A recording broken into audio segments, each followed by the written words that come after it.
Have you ever wondered what the heaviest things we carry through life really are? It might not be what you think. Today we're exploring the 5 regrets that tend to shape our lives, and we're going to uncover a quiet truth that often only comes into focus as we get older.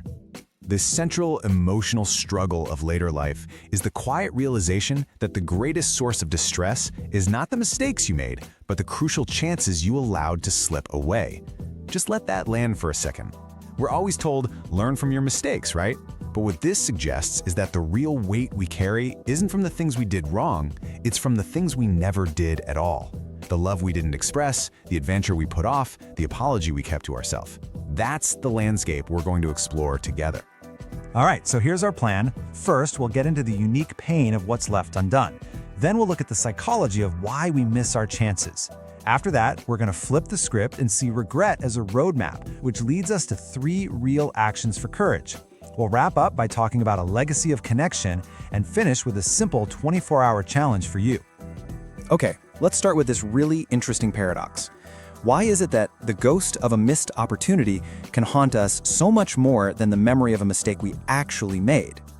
It all comes down to 2 kinds of regret. So on one side, you've got regrets of commission. These are things you actually did, the actions you took. Maybe you took a job that was a bad fit or said something you shouldn't have. It hurts for sure, but our brains are actually pretty good at dealing with these. We can learn a lesson, we can rationalize it, and eventually that sting starts to fade. But then you have the regrets of omission. These are the chances you missed, the things you didn't do. And this is where it gets tricky, because these omissions leave this open loop in our minds. There's no clear lesson, just this lingering, nagging question, what if?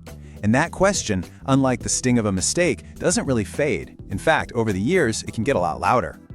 So what is going on in our heads? Why does our brain get so hung up on these paths we never walk down? These sort of phantom possibilities? It turns out there's a really fundamental and honestly kind of frustrating reason why we let these big chances slip through our fingers. And the main culprit has a name. Psychologists call it present bias, and it is an incredibly powerful force.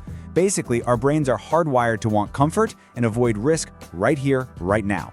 We'll almost always choose the safe, predictable option today, even when we have a hunch that the scarier, more courageous choice could lead to way more happiness down the road.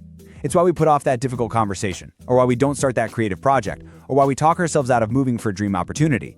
The discomfort of doing the brave thing now just feels way more real than some far-off potential regret. And there it is. That's the direct connection. Every single time we let our present bias win, we're basically casting a vote for a future what if.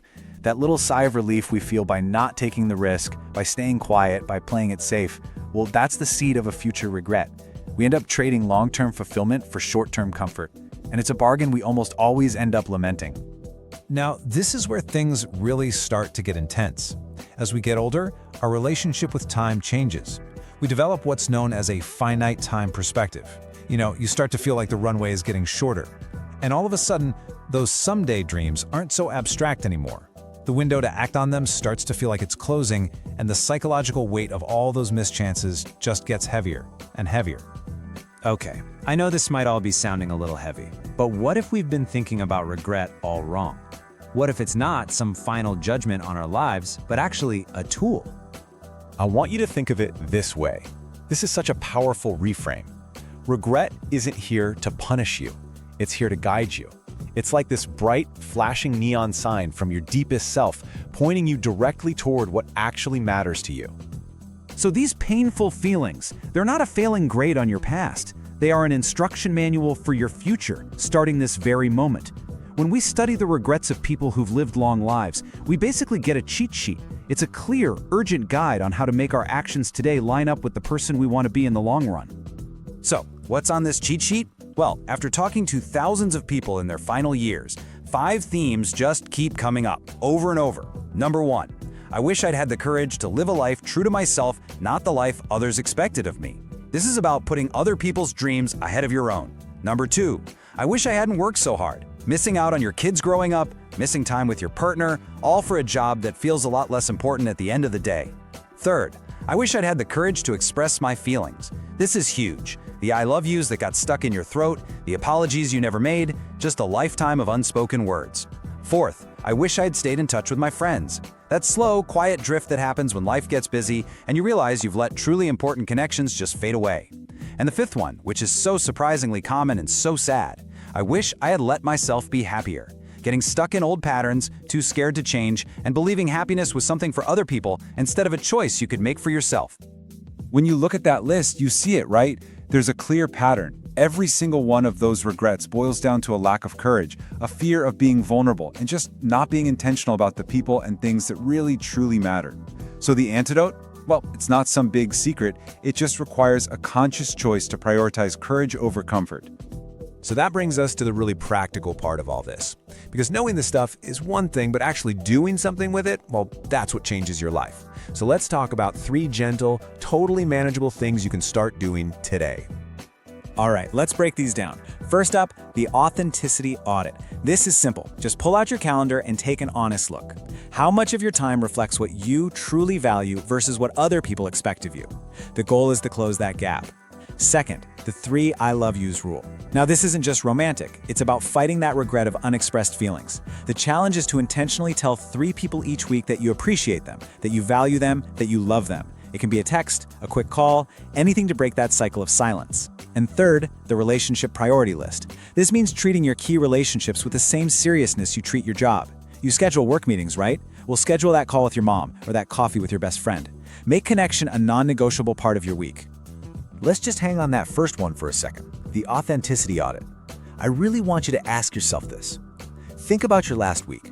How much of that time was spent on things that genuinely light you up, that feel like you, versus all the time you spent just going through the motions or doing things you felt you had to do? That gap, that's where regret starts to plant its seeds. And closing that gap, even just a tiny bit each week, is one of the most courageous things you can do. So as we start to pull all these threads together, I really want to shift our focus to hope. This whole conversation isn't about beating ourselves up over the past, it's about building a future defined by what truly matters. And this is probably the most important thing to remember from all of this. Feeling regret does not mean you failed. It just means you're human. It means you have a heart. That pain you feel, it's just a powerful signal, a catalyst, trying to get your attention and steer you back towards your values. It's a call to action, not a reason for shame. And that's the key, really. You have to be willing to look back with clear eyes. Acknowledging those missed opportunities isn't about punishing yourself. It's about learning the lesson so you don't make the same mistake again. That kind of self-awareness is what gives you the power to build a different kind of future, one defined by connection, by satisfaction, and by the incredible peace that comes from knowing you lived a life that was truly your own. We've covered a lot of ground, from the psychology of what-ifs to using regret as a map. So now it's time to take that very first step on this new path. If you take away just one single thing today, let it be this. Use the wisdom of regret as your guide. The whole solution to a life with fewer regrets is to actively, intentionally prioritize being yourself, connecting with your people, and choosing courage over comfort, starting right now. So before you click away, here's a gentle challenge. Don't try to overhaul your entire life tomorrow. Just focus on one small, powerful action. I want you to think of one person, someone you need to thank or apologize to or just check in with. Now, commit to reaching out to them, a text, an email, a phone call, sometime in the next 24 hours. That one small act of intentional vulnerability, it can be the start of everything. So let's bring this all home. The most important thing to remember is that our deepest, most persistent regrets rarely come from the mistakes we made. They almost always come from the chances we didn't take. But the most helpful insight isn't the problem, it's the solution. It's knowing that you have the power to change that story, starting today. By taking a simple authenticity audit, you can choose to act, to move toward growth instead of just staying comfortable. You get to take the pen back. So let this one thought be the thing that stays with you. By living courageously today, by making that one call, by speaking your truth, by being a little more you, you are ensuring that your future will be defined not by what might have been, but by the quiet peace and deep fulfillment of a life truly and fully lived.